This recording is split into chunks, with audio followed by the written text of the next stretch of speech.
শিশিরদা, দেবক কথা বলছি। হ্যাঁ, বলো বাবু। চ্যানেল হিন্দুস্তানে স্বাগত শিশিরদা। হ্যাঁ, শিশিরদা, রাজনীতিতে অনেক কিছু নতুন দেখা যাচ্ছে। বিচারক অভিজিৎ গঙ্গোপাধ্যায় তার পদত্যাগ করলেন, রাজনীতিতে আসছেন এবং যা শুনতে পাচ্ছি বিজেপিতে যোগদান করছেন। এই মুহূর্তে রাজ্যের তথা দেশের অন্যতম প্রবীণ রাজনীতিক হিসেবে তুমি কিভাবে দেখছো বিষয়টা? আমি কিছু জানি না, কিন্তু উনি যদি আসেন, হুম, সৎ নিষ্ঠাবান মানুষ, পণ্ডিত ব্যক্তি এবং আইনসভার যে যোগ্য মানুষ, হুম, সেই যোগ্যতা বিচারপতির আছে। হুম। হ্যাঁ, হ্যাঁ, সে যোগ্যতা আছে। অতএব উনি উনি রাজনীতিতে এলে অলওয়েজ ওয়েলকাম। হুম। নিশ্চয়ই আসুন।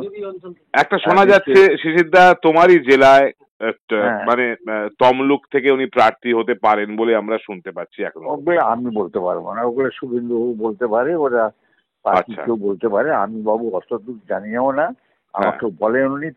তোমাদের কাগজ রিপোর্ট এসবই হ্যাঁ। বলছে। মানুষের মধ্যে উচ্ছ্বাস আছে হুম, যে চরম দুর্নীতির মধ্যে দিয়ে এখন চলছে বাংলা, হুম। সেই বাংলা থেকে উদ্ধার করতে পারে এইসব মানুষ। আহ, এসব মানুষজনই যদি আসে, তাহলে নিশ্চয়ই খুব পূজা পাবে সাধারণ মানুষের কাছে। শিশিরদা, তোমার আর একজন অনুজ রাজনীতিক তাপস রায়, দীর্ঘদিনের কংগ্রেসী এবং তারপর তৃণমূল তারপর খুব কংগ্রেসী। ভালো ছেলে, খুব ভালো ছেলে। আমি দীর্ঘদিন ওকে চিনি। হুম, ওর খুব বেদনা শুনছিলাম, বেদনা। ওর মনের মধ্যে যে কান্না, হুম, যন্ত্রণা যেভাবে তাপস প্রকাশ করছিল, হুম। নিশ্চয়ই তার আরো প্রকাশ করা উচিত ছিল। আরো আগে বলা উচিত ছিল আমি মনে করি। খুব ভালো ছেলে। এরা যখন যাকে নিগৃহীত করবে মনে করে বা অপমান করবে মনে করে, তারা এই ধরনের ব্যবহার করে, আরো বাজে ব্যবহার করে। আমি জানি এসব জিনিস, হুম। অনেক বাজে ব্যবহার করে। যেন আজীব দেয়ার পৈতৃক সম্পত্তি। হ্যাঁ, আহ, রাজা রাজারা লোক এদের। অবশ্যই এখন তো রাজা রাজারা আস্থা কেউ বলতে পারবে না যে ভিকিরি। হ্যাঁ, কেউ বলতে পারবে না আমি দুধের ডিপোতে কাজ করতাম। কেউ বলতে পারবে না আমি চটি পরা 17 টাকার চটি পরে ঘুরে বেড়াই, 28 টাকার শাড়ি পরি। এসব কথা আর কেউ বলে না। এখন লক্ষ লক্ষ কোটি কোটি টাকার ব্যাপার, হাজার হাজার কোটি টাকা। হ্যাঁ, এবং কলকাতার উপরে one of the best, great great and bigger ল। হ্যাঁ, অতএব এইসব মানুষ এখন রাজত্বের মালিক, দলের মালিক। তার মতো কথা বলছে। নিশ্চয়ই তারপর সে প্রজা হতে পারবে না। একবার নিগৃহীত বা অত্যাচারিত মানুষ বলে মনে করি।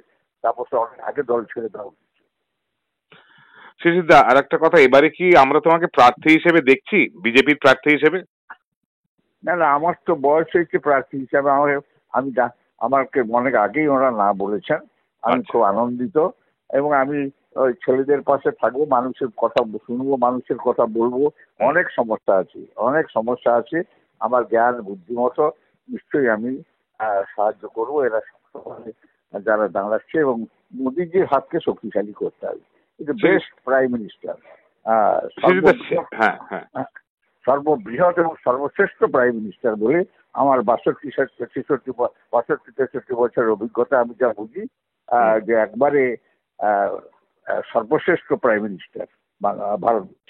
এবং ওর অগ্রগতি আমি কামনা করি। আরো বেশি দিন করে যুব, ছাত্র, মহিলা এবং শ্রমিক, সাধারণ মানুষ, বেকারদের পাশে থেকে উনি লড়াই করুন এবং ভারতবর্ষকে নানা জাতি, নানা রং, নানা সমস্যার মধ্যে দিয়ে জানুন। কোথায় কোথায় পাকিস্তানের চোখ রাঙানি, কোথায় কোথায় চীনের চোখ রাঙানি, ঝাঁপিয়ে পড়ছে, লাঠি নিয়ে ঝাঁপিয়ে পড়ছে পাকিস্তান ভারতীয় সেনার উপরে। পাকিস্তান ঝাঁপিয়ে পড়ছে, চোখ রাঙাচ্ছে চীন, যেন মনে করছে তার বাবার সম্পত্তি ভারতবর্ষ। হ্যাঁ, একবারে মার্কেট থেকে শুরু করে একবারে সব জায়গায় গ্রাস করে ঢুকে পড়া, এবং মনে করছে যেন একদম পৃথিবীর সবচেয়ে বড় বীজ পাওয়ার। ভারতবর্ষ আমরা 140 কোটি মানুষের দেশ।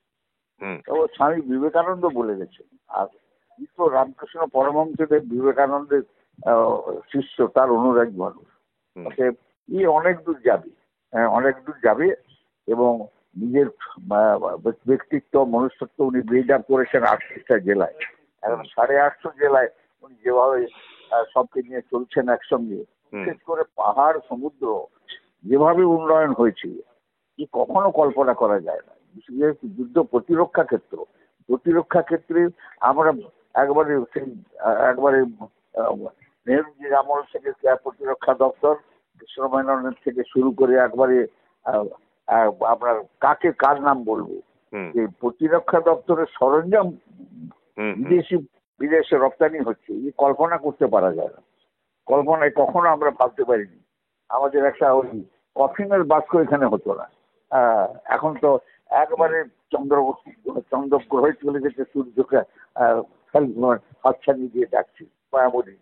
কি ভাবা যায় কখনো আমার দেশের এত সুন্দর ইঞ্জিনিয়ার, এত বড় বড় আমাদের সাধারণ বাড়ির ছেলে মেয়ে, তারা এত বিজ্ঞানে অগ্রগতি করেছে, কল্পনা করা যায় না। এই মানুষের সমস্যা বুঝেন। আর বাংলা তো জর্জরিত, চোর ডাকাত চুরিতে জর্জরিত, চুরির হাত থেকে মুক্তি করতে পারবে মোদী, অন্য কেউ পারবে না।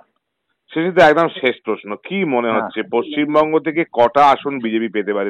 একবারে 42-এ বিষয় ঝড়ে ব্যাট করবে এবারে।